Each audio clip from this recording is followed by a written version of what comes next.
But first, we take you to the Middle East, where the crisis continues to deepen.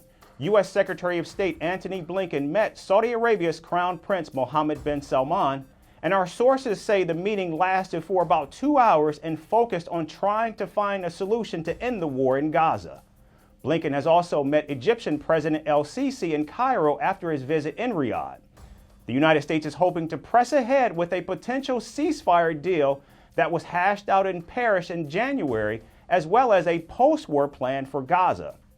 However, Biden's top diplomat faces stern challenges on many fronts, including the fact that Hamas and Israel are still at odds over key elements of that potential deal.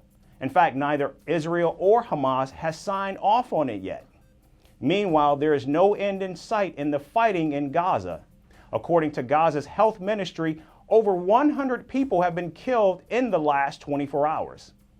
Hamas has begun to reemerge in some of the most devastated areas after Israeli troops have pulled back.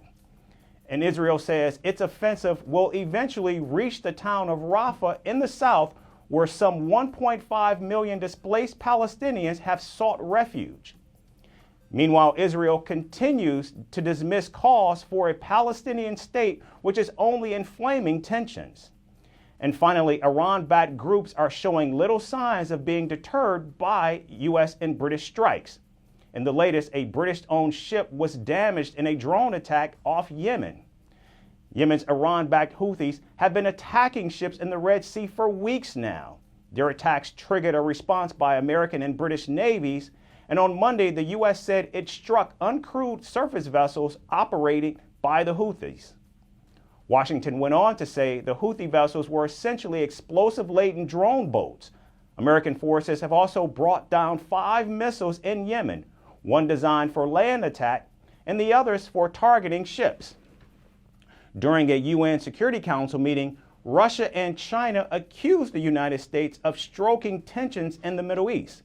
In fact, the Russian ambassador went on to say that the strikes were an attempt to influence the domestic political landscape in America as the presidential election campaign picks up pace. Last week, the U.S. struck 85 Iran-linked targets in Iraq and Syria, and this was in retaliation for a drone attack on a base in Jordan. 3 U.S. soldiers died in that attack. Washington, enjoying its impunity, continues to sow chaos and destruction in the Middle East. The operation presented by Joe Biden as an act of retaliation for an attack of the use of a UAV or unconfirmed origin on the American base that is illegally in Syria has no justification. We see in these a desire to influence the domestic political landscape in America, a desire to correct the disastrous image of the current American administration as the presidential election campaign is heating up. Let me be clear. The United States does not desire more conflict in a region when we are actively working to contain and de-escalate the conflict in Gaza. And we are not seeking a direct conflict with Iran. But we will continue to defend our personnel against unacceptable attacks, period.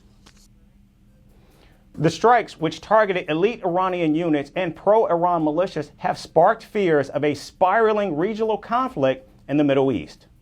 Washington also drew criticism from the governments of both Iraq and Syria, which deny any role in the drone attack in Jordan. In fact, Baghdad called it a violation of Iraqi sovereignty and warned of disastrous consequences. But this has not deterred the United States. In fact, the White House says it is planning even more retaliatory action. From impeachments to inaugurations, if it's a political story, we are on the scene. The race for the White House is heating up. We're beating Biden. How dare he say that? If it's breaking news, we're live with the latest coverage. From the White House, the State Department, and Capitol Hill, we know the issues, but above all, we know the players to bring you the latest in-depth analysis on all the key stories that we're covering. I'm Eric Ham. Join me from Washington here on Firstpost America.